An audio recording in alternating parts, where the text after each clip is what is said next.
Welcome to the Deep Dive. Today we're plunging into a really intense piece of source material. It paints a pretty stark picture of a conflict that's often fought in the shadows. Our mission here in this deep dive is to pull out the most critical insights from this, dramatic exchange and help you understand the layers of perspective involved. We're not judging or taking sides here. Okay, so the source material we're digging into is a narrative. It features two characters. David Levy, he's a former Israeli intelligence officer, and Reza Nazari, who's an Iranian Revolutionary Guard defector. They meet in what the narrator calls a dimly lit, tense room, ready to confront a war that, quote, nobody admits is happening. Yeah, and the source really throws us right into this high-stakes world. But what's really insightful is how it uses that opening. It's not just setting a scene. It subtly underscores the ambiguity of truth in these shadow conflicts, even before anyone speaks. It's kind of a framing device for the whole piece, hinting that the battlefield has no borders, and crucially, the truth is the first casualty. Okay, so the stage is set. A really tense encounter. David Levi, he doesn't waste any time. He says, let's talk about the war nobody admits is happening. But Reza Nazari immediately pushes back, challenges the word war, calls it justice. What is that disagreement right there over just one word? Tell us about the gap between their views. It's fascinating, isn't it? It highlights how these deeply rooted narratives define conflict so differently, right from the very first exchange. David lays out his accusations, Iran's alleged actions, arming Hezbollah, launching drones from Syria, using cyberattacks to black out Israeli hospitals, and he explicitly calls these actions terrorism. For him, it seems pretty clear-cut. It's war. Right.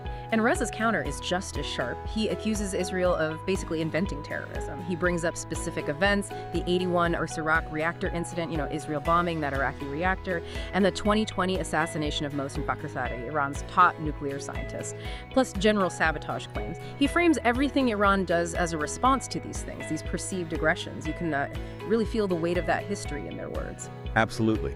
And if you connect that to the bigger picture, it really shows how both sides in this, quote, silent war use specific events, weaponize them almost. They use them to justify their own actions and, of course, condemn the other sides. The source material doesn't just list things. It paints this picture of a war fought with drones, cyberattacks, and assassinations, where the truth itself is, ambiguous. It's deliberately shaped by each side. But then the conversation takes a really significant turn, I think. David focuses right in on Reza's defection. This isn't just about policy anymore, is it? He asks Reza point blank why he, a Quds force member that's the elite unit of Iran's Revolutionary Guard, someone who believed in the cause, why would he defect?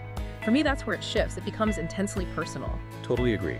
The source shows Reza's profound disillusionment. And that's a key insight here. He says he believed until I saw children starving in Yemen while my commanders bought missiles. That's powerful imagery. He realized the holy war was, in his words, just power for the Ayatollahs. This isn't just, a political change of heart. It speaks to a really deep internal conflict within him. It highlights the human cost, the crushing of ideology that can happen inside these systems. That idea of a moral breaking point, it's really strong. And then the conversation pivots again back to the brutal personal toll of the conflict, but this time from David's perspective. He brings up recent events, saying Iran's proxies just fired 300 rockets at Tel Aviv and points out the civilian deaths. And the response from Reza is immediate and heartbreaking. His emotional reveal. Your airstrike last week. It killed my brother in Damascus. He was a school teacher. Slight pause. That line. Wow. It just cuts through everything, doesn't it? Strips away the geopolitics, the strategy, and brings it right down to this unbearable human cost, or cost paid on both sides. It really proves how this shadow war, as they call it, reaches into the most intimate personal parts of people's lives. And right after that incredibly raw moment, the source takes a dramatic, very sudden turn. Reza's phone buzzes. He apparently goes pale, whispers, then you hear footsteps, rattling door handle. The tension just spikes. Yeah, it's classic thriller pacing, but it serves a point. David urgently asks, who's coming? And Reza's response is just chilling, resigned. He says, does it matter? Quds force, Mossad. In this war, we're all just pawns. Now, that line is incredibly insightful. It suggests that it doesn't matter which side you're nominally affiliated with, Iran's Quds force, Israel's Mossad. Individuals caught in the middle of this shadow war are equally vulnerable. Pawns in a bigger game played by both sides. It's a profound statement about agency, or maybe the complete lack of it, in these kinds of conflicts. And the deep dive into this source material ends very abruptly. A gun cocks off screen, a shot, Reza collapses. The narrator's closing statement then really hammers home the point we've been discussing. In the Shadow War, there are no winners, only survivors. Who was behind the gun? The answer depends on who's telling the story. Yeah, that final statement, it doesn't just summarize the theme of subjective truth, it actively challenges you, the listener. Challenges you to critically look at every narrative you encounter. It forces us to confront this idea that truth is often less about objective fact, especially in conflicts this murky, and more about a perspective that's been carefully constructed. It leaves you with these unresolved questions, this enduring mystery about who's really pulling the strings, and maybe more importantly, whose version of the story is the one that sticks. So, okay, what does all this mean for you as you're trying to process information about these really complex geopolitical situations? This deep dive into one very specific piece of source material.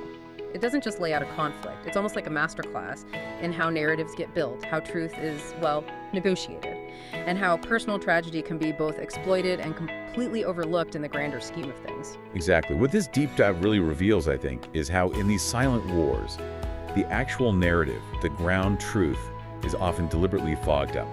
Obscured by layers of accusation and counter-accusation from all sides, the very idea of truth becomes just another battlefield. Objective reality gets pushed aside to serve a political goal. We really hope this deep dive has given you a unique lens, a way to view not just this specific conflict scenario, but maybe any situation where you've got multiple competing narratives flying around. It definitely makes you think twice about the stories we consume every single day. And perhaps a powerful takeaway from the source material for you to consider is this. In a world where, as the source says, truth is the first casualty, how do we even begin to navigate complex conflicts? How do we try to discern what truly happened when every single side presents its own version of justice, its own deep-seated grievances? That's the lingering question.